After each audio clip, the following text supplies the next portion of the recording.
My father was a sheriff's deputy, which ironically always made me feel incredibly safe. That feeling lasted right up until the day the family next door moved in. They had a son, about 19 years old, who we'll just call Ethan. Now, Ethan wasn't just a bit odd, he was deeply twisted. He was obsessed with the most graphic slasher films you can imagine. Whenever he saw my dad, he'd try to get him to talk about the most horrifying things he'd seen as a cop, or even things he imagined happened during my dad's service in Vietnam. It was unsettling. He also had this disturbing habit of tormenting stray animals. To put it bluntly, the guy was a full-blown whack job. But what truly set my dad on edge, what really crossed a line, was Ethan's growing obsession with my 7-year-old sister, Lily. It started small. He'd tried to strike up conversations with her when she was walking home from the school bus stop at the end of our street. Then, he'd talk to her over the fence while she was just trying to play in our backyard. It was all deeply unsettling. But at first, my parents tried to dismiss it as him just being weird and socially awkward. That all changed the night he called our house and specifically asked to speak to her. That was the absolute breaking point. My dad didn't hesitate. He walked straight across the lawn, right up to their front door, and completely flipped out at Ethan and his parents. He laid down a very clear, unambiguous threat: stay the hell away from Lily, or you will face the consequences. And coming from my dad, that was not something you took lightly. After that confrontation, things seemed to quiet down, but then they got weird in a different way. Now, Lily was always an imaginative kid.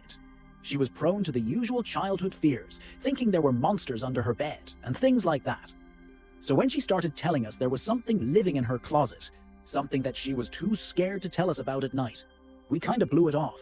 We thought it was just another phase, another monster of the week born from her active imagination. We reassured her, told her it was just her mind playing tricks, and left it at that. We should have listened. A few weeks went by, then one Friday night, my wife and Lily were staying over at my mother's place for a girls' night out. That meant I was home alone for the weekend. It was a rare, quiet night. I flipped on HBO, watched a couple of movies, and eventually just drifted off to sleep on the downstairs couch. It must have been around 2 a.m. when the piercing ring of the phone tore me out of a deep sleep. I groggily picked it up. It was my neighbor, Ethan's mom. "We saw that you were up," she said, and her voice was frantic, laced with panic. "He called. Ethan is missing." I went by his room to use the bathroom, and his door was open, which is just never happens. There was no sign of him. "We need help looking for him. We're about to call the police." My blood ran cold. I had been passed out on the couch for hours. I knew for a fact that no lights were on downstairs. I asked her, my voice probably shaking, "What do you mean you saw I was up? The house is dark." There was a pause, and then she whispered, "Oh, he saw you. He saw you walking around upstairs, and the light is on in the hallway." I hung up the phone. I didn't even say goodbye. My heart was hammering against my ribs like a trapped bird. Without a second thought, I bolted out the front door, my only thought being to get to my truck and grab my shotgun. But as I reached the driveway, I froze. I saw the familiar flashing lights of a Sheriff S car pulling up to my neighbor S house. I booked it straight over to the deputy, my mind racing. I told him, "Forget the missing person call.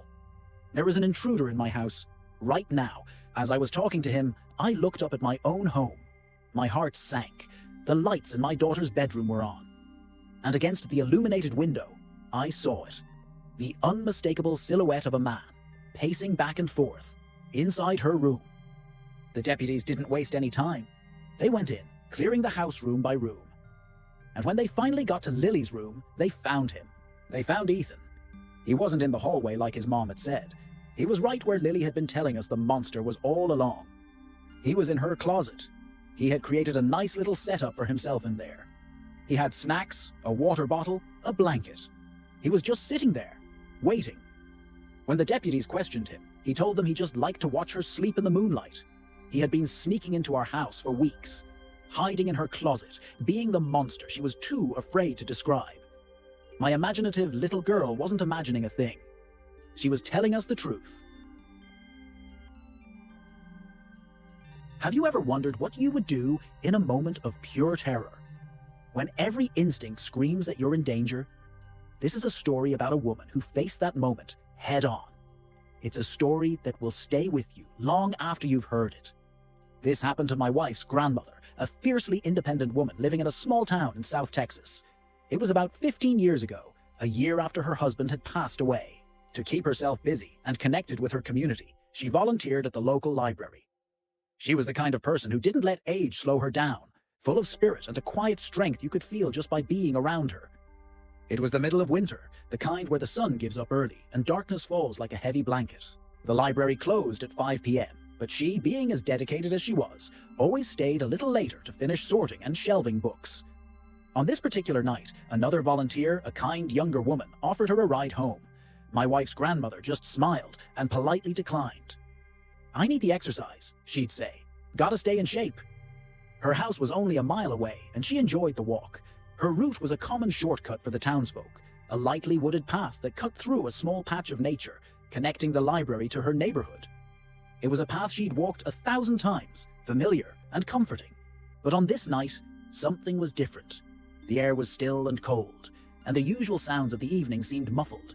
She was about halfway home, the crunch of leaves under her feet the only sound, when she first noticed it. A feeling, a prickle on the back of her neck. She glanced over her shoulder and saw a figure in the distance. Someone else was on the path, walking in the same direction. At first, she thought nothing of it. It was a public path after all. But then she noticed he was gaining on her, rapidly. Now, my wife's grandmother was elderly. She wasn't a fast walker by any means, but she had a steady, determined pace. This man's pace, however, was different. It wasn't the casual stroll of someone heading home. It was purposeful, almost predatory. It felt sinister. The knot of unease in her stomach tightened. She tried to pick up her pace, her heart starting to beat a little faster against her ribs. It didn't take long. Soon, the sound of his footsteps was no longer distant. They were right behind her. Thud, thud, thud. He didn't overtake her. He didn't say a word. He just fell into step with her, matching her pace perfectly, staying just out of her peripheral vision. He was shadowing her, a silent, menacing presence just a few feet away. That's when she knew. The vague unease exploded into full-blown fear. This wasn't a coincidence. This wasn't another person just walking home. This was wrong. Terribly wrong. Her mind raced. Should she scream? Run. But where would she run? They were in the middle of the wooded path, surrounded by trees and darkness. But then, through a break in the trees, she saw it. A familiar, welcoming glow. The porch light of her house. She always left it on when she knew she'd be home after dark. A simple habit that now felt like a beacon of hope. It looked like someone was home, waiting for her. She was so close. Maybe another 100 yards. She just had to make it. She focused on that light, pouring all her will into each step, trying to ignore the man behind her. But it was impossible. He was so close now she could feel his breath on the back of her neck. Heavy, ragged breaths that seemed to suck the very air from around her. The sound was deafening in the silence of the night. Every nerve in her body was screaming. 50 yards to go. 40. 30. Her hand, hidden inside her large purse, tightened around something cold and heavy. Just as her driveway came into view, maybe 50 yards from her front door, it happened. A hand, strong and rough, clamped down hard on her shoulder, stopping her in her tracks. The grip was like iron. "Okay, don't turn around," a low, gravelly voice commanded right next to her ear. The words were a venomous whisper, full of menace. "Hand over your purse, or I'll cut you." In that split second, time seemed to slow down. Her entire life, her independence, her memories of her husband. It all flashed before her eyes. He expected her to be a victim, an easy target, an old woman alone in the dark. He was wrong. She stopped for just a single, frozen moment. Her body tensed. But instead of fumbling with her purse, instead of obeying the command born of pure malice, she did something he never saw coming. She took one big, decisive step forward, using the momentum to create a sliver of space. Then she pivoted on her heel with a speed that defied her age, turning to face the monster in the dark. And she fired. The sound of the shot was deafening, a cannon blast that shattered the night silence. The .38 revolver, which she always kept in her purse, had done its job. The man crumpled to the ground, a look of pure shock on his face, clutching his neck. The aftermath was swift. The police and an ambulance arrived. The man was taken to a hospital. As it turned out, he spent the next 5 years in a prison hospital, a consequence of his own terrible choices, before eventually succumbing to complications from his wound. My wife's grandmother, the hero of this story, was shaken, of course, but she was alive. She was unharmed. She defended herself with a courage that most of us can only hope to possess. She passed away peacefully last year, surrounded by family, having lived a long and full life. But here's the part of the story that truly defines who she was. Up until the very end, whenever she recounted that night, she would get a thoughtful look in her eye. She lamented only one thing. Just one. "I pulled the trigger too soon," she'd say with a grim little shake of her head. "I should have waited until I was inside my house. Would have saved me the trouble of dragging him off my lawn." That was my wife's grandmother, a woman of incredible grit, humor, and an unbreakable spirit. Her story is a powerful reminder that strength isn't about age or size. It's about the will to survive, the courage to fight back, and maybe, just a little bit of South Texas grit. Thank you so much for listening to this incredible story. Some stories you hear sound like they're straight out of a horror movie, but you never think they'll happen to you. Well, this one did. This is the story of how my military training probably saved my life on a desolate desert road. It was back when I was a Marine. I was making the long drive from my base in 29 Palms, California, all the way to Albuquerque, New Mexico. If you've ever been to 29 Palms, you know it's in the middle of the high desert, east of LA. It's a whole lot of nothing out there. To save some time, I decided to take a shortcut, a 2-lane road that cut straight through the emptiness. The only sign of civilization on this route was the tiny, almost abandoned town of Amboy. I was driving completely alone, and the sun was starting to dip lower in the sky, casting long, eerie shadows across the landscape. The road began to climb up into a mountain range that sits between Amboy and Interstate 40. Once I crested the peak, I found myself driving north through a narrow canyon. The road was hemmed in on both sides by tall, dry grass that swayed in the wind. It was dead quiet, just the sound of my engine and the tires on the asphalt. Then up ahead, I saw something, a dark shape, right in the middle of the road. As I got closer, I started to slow down, trying to make sense of what I was looking at. It was a car, a red Pontiac Fiero to be exact, stopped completely sideways, blocking both lanes. It looked like a terrible accident. A suitcase was lying on the ground, busted open, with clothes scattered everywhere.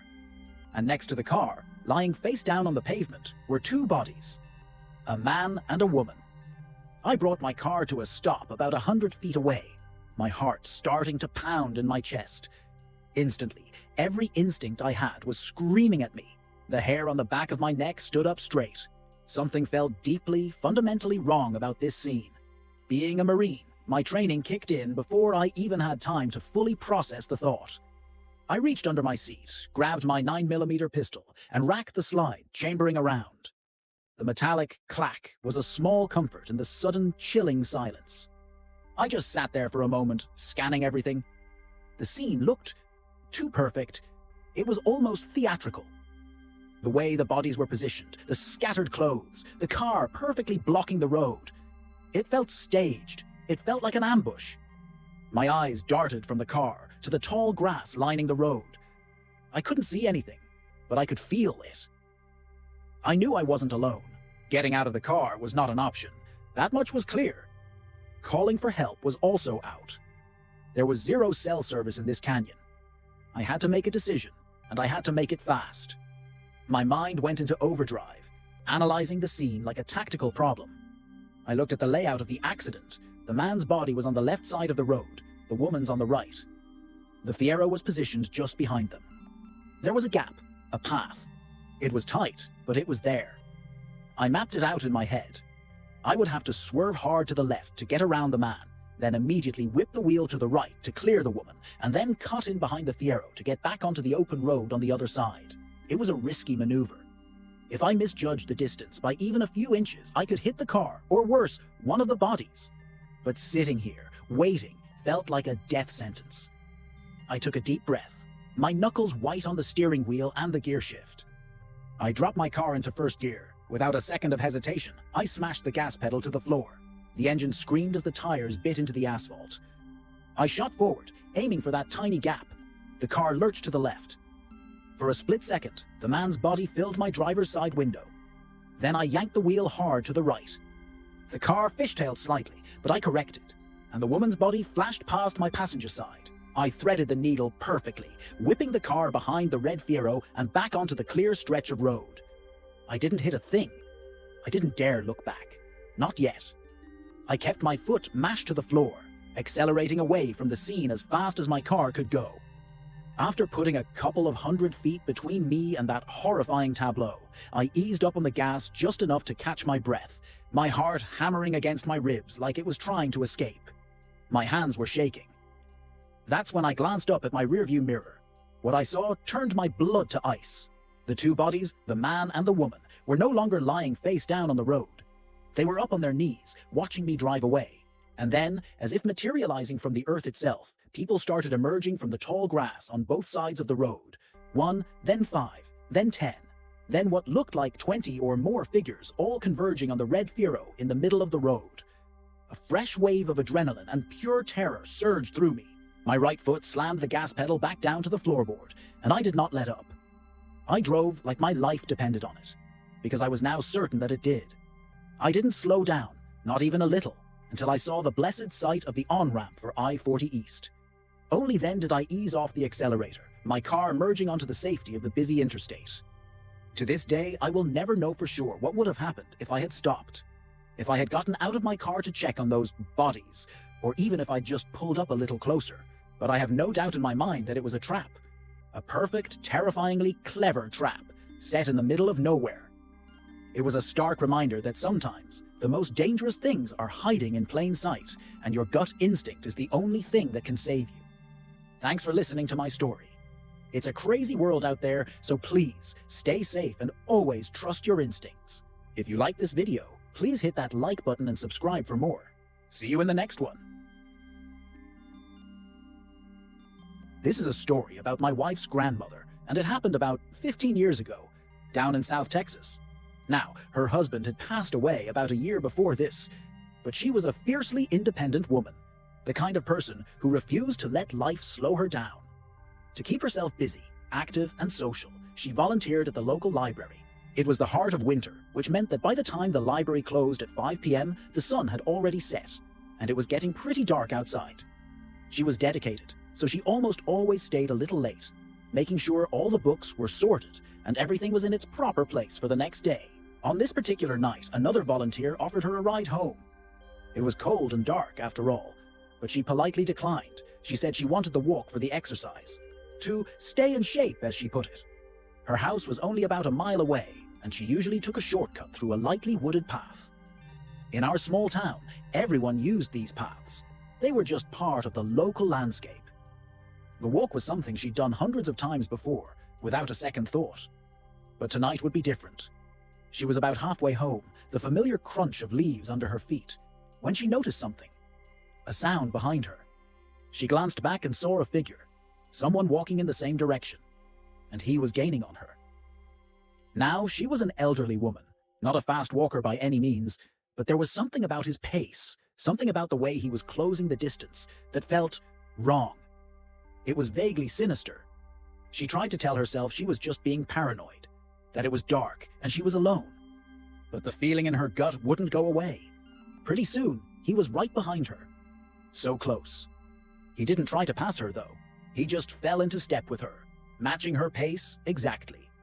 He was just there, shadowing her every move. At that moment, all her internal alarms went off. She knew with absolute certainty that something was very, very wrong. This wasn't just another person walking home, but she was almost there. She could see the top of her driveway just up ahead, a familiar and welcome sight. She had intentionally left her porch lights on before she left, a small habit she'd developed to make it look like someone was home, waiting for her.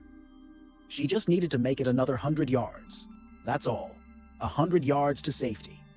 All that time, as she walked those agonizing final steps, he stayed right behind her. She said later that he was so close she could feel his heavy, ragged breath on the back of her neck. Imagine that. The sound of a stranger's breathing, hot and uneven, right behind you in the dark. The sheer terror of that moment is hard to comprehend. 50 yards from her front door, just 50 yards from safety. It happened. A strong hand clamped down hard on her shoulder, grabbing her with a sudden, vice-like grip. "Okay, don't turn around," a low, gravelly voice commanded. The words were a cold shock in the winter air. "Hand over your purse, or I'll cut you." For just 1 second she froze. Everything stopped.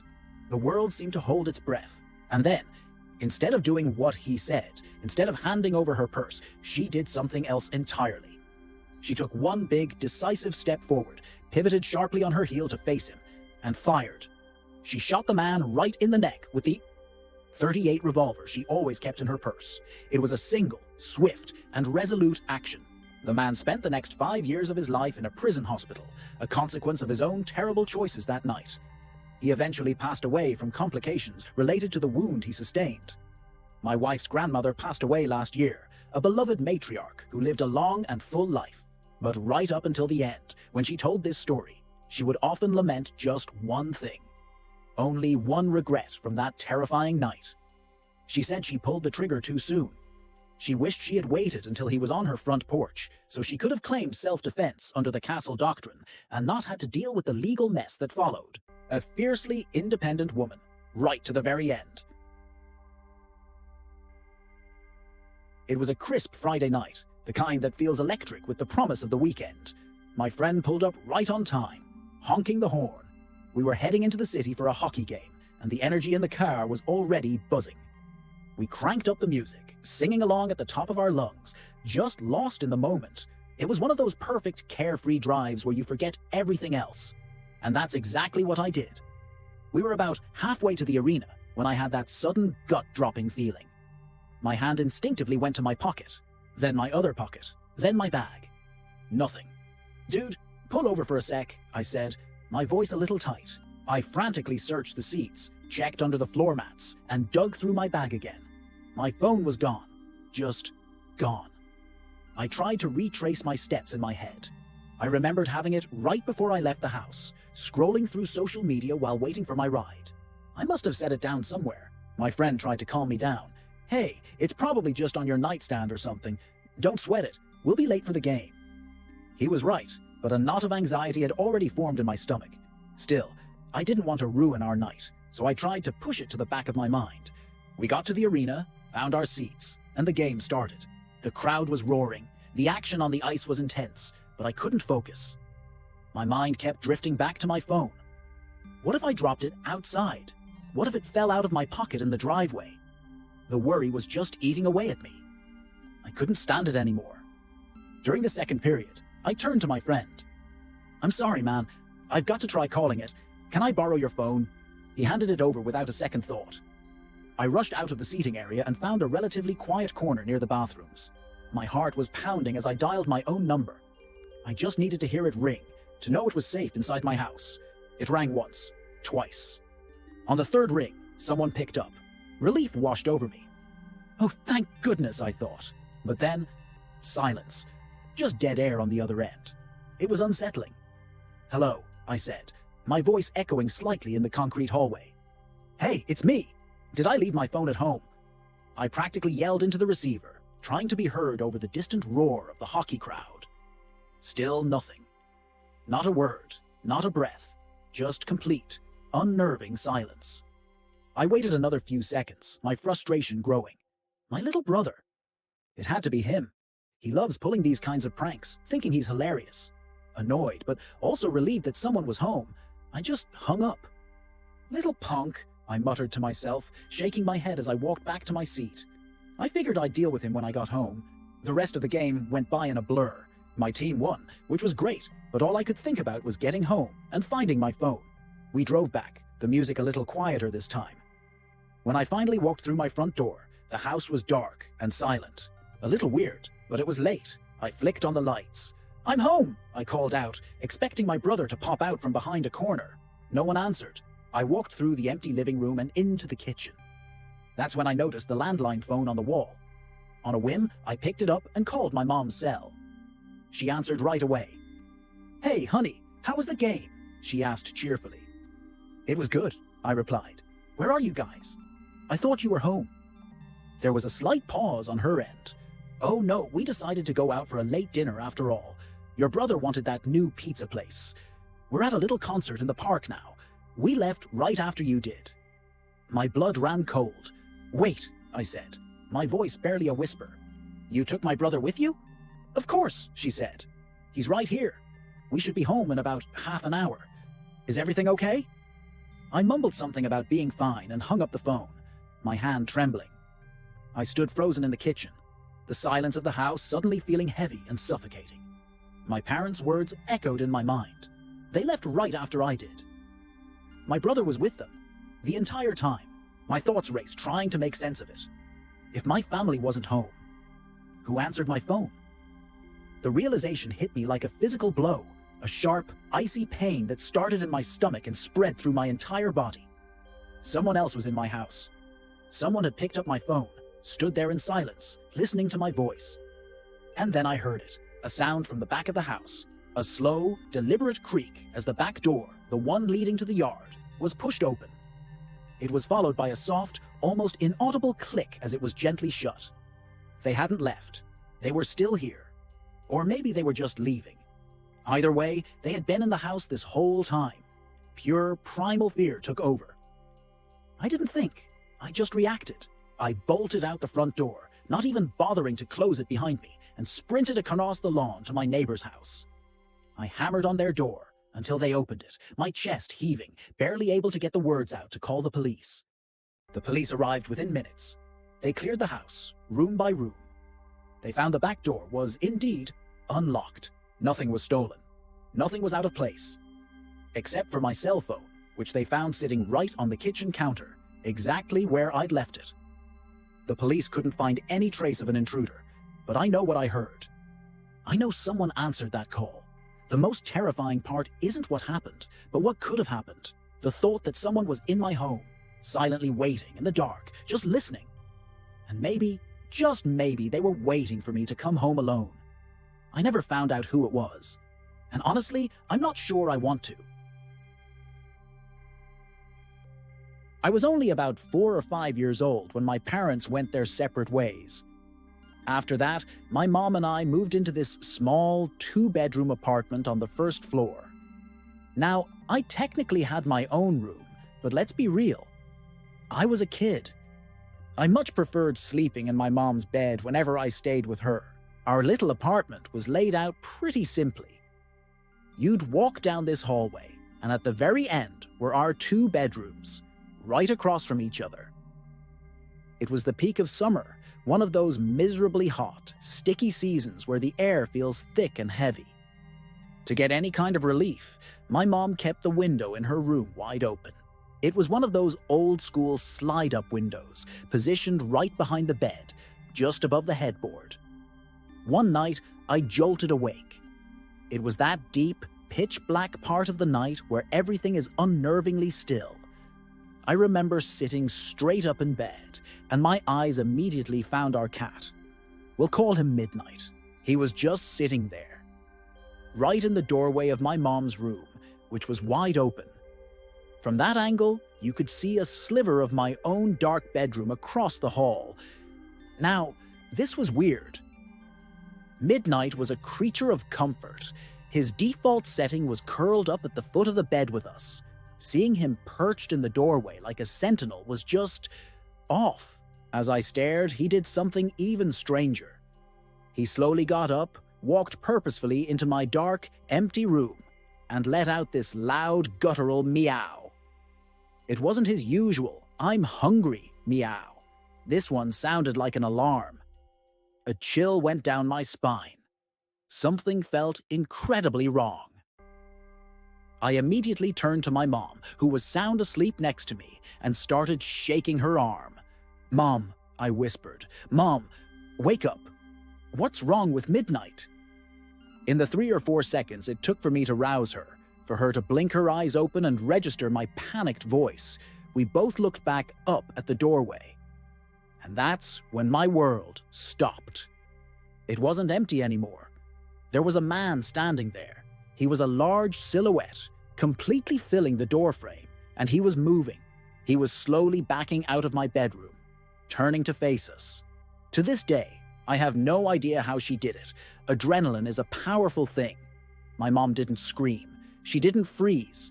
She acted. She literally scooped me up, a 5-year-old kid, and threw me. She threw me right out of the open window behind the bed.